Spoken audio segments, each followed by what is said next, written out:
मुझे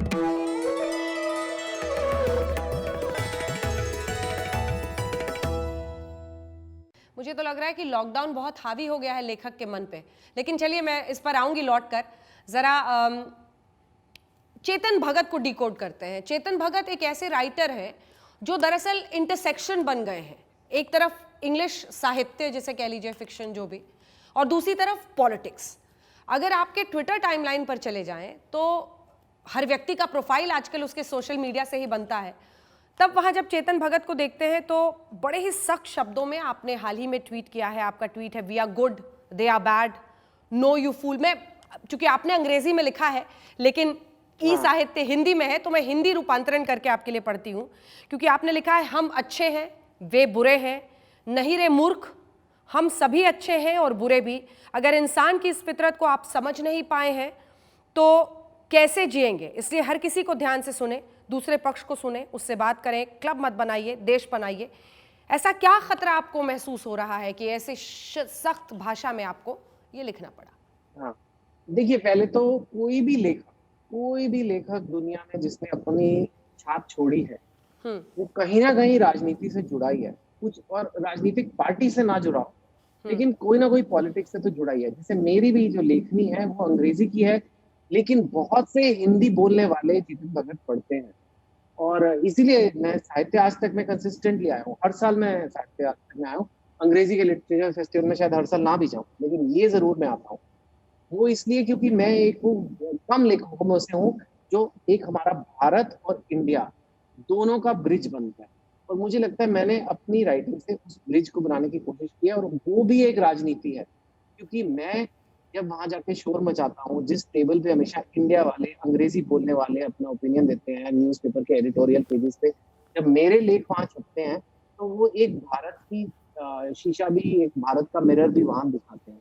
और दूसरा, ये जो आपने दूसरा सवाल किया जो इस पर्टिकुलर ट्वीट के बारे में, कि बहुत से युवा सोच रहे हैं कि हम ट्विटर पे लिख रहे हैं और हम बड़े जागरूक हो रहे हैं और हम देश के बड़ा भला कर रहे हैं, सारा दिन पॉलिटिक्स डिस्कस करके। लेकिन वो पॉलिटिक्स नहीं डिस्कस कर रहे हैं, वो सिर्फ अपनी साइड का, अपनी राजनीति का, जो उनके अपने बिलीफ्स हैं, अपनी चीजें वो मन में सोचते हैं, उसी को बार बार अपने दोस्तों से बार बार बोले जा रहे हैं। कि जैसे अगर कोई कहता है कि मोदी बहुत अच्छा है, तो वो बस मोदी के गुणगान करते रहेंगे। अगर कोई बोलेगा कि मोदी से खराब कोई है नहीं, तो मोदी की बुराइयां करते रहते हैं। खराब वाले अच्छाई वाले को नहीं सुनते, अच्छाई वाले बुराई वाले को नहीं सुनते। और मुझे लगता है वो सही नहीं है, उसका कोई फायदा भी नहीं है। आप अपना टाइम वेस्ट कर रहे हो, क्योंकि किसी ने एक दूसरे को वही बातें सुन सुन के आपने क्या सीख लिया? अगर आप सच्ची में मोदी को पसंद करते हैं, तो उनकी 3 खामियां भी आपको पता होनी चाहिए। और अगर आप मोदी से नफरत करते हैं, तो उनकी 3 क्वालिटीज भी आपको पता होनी चाहिए। तब मैं मानता हूँ कि हाँ, आप मतलब एक जागरूक नागरिक हैं, आपको हमारे देश के पॉलिटिक्स में रुचि है। और ये जो हीरो विलेन की तरह कर दिया है कि या तो वो हीरो है या विलेन है, तो पॉलिटिक्स तो ऐसे चलता ही नहीं है। कितने भी आप पॉलिटिशियन से मिलो, सब आपको बोलेंगे कि ऐसे तो होता ही नहीं है कि कोई अच्छा है या कोई बुरा है। अच्छा बुराई हम सब में है। So I think that is what I am trying, कि मैं अपना जो मेरा प्लेटफॉर्म है, मेरी रीच है, मैं यूथ को बोलूं कि अब देश का वो टाइम निकल गया है कि तुम ठीक है इलेक्शन के वक्त थोड़ा बहुत कर भी लो कि मैं इस पार्टी का हूँ, मैं उस पार्टी का, लेकिन अभी तो इलेक्शन 4 साल दूर है। तो अभी आप देश बनाओगे या एक तू मैं ही करते रहोगे? ठीक है चेतन जी, आप लेखक हैं और मैं पत्रकार हूं, इसीलिए आप ही की बात पर पलटकर आप ही से सवाल करती हूं। जितना मुझे याद है, एक वक्त पर आपने मोदी जी की बहुत प्रशंसा की थी और लगभग लोग ये मानते थे कि आप उनके स्टाइल के फैन हैं। आपको उनमें क्या 3 बुराइयां नजर आती हैं?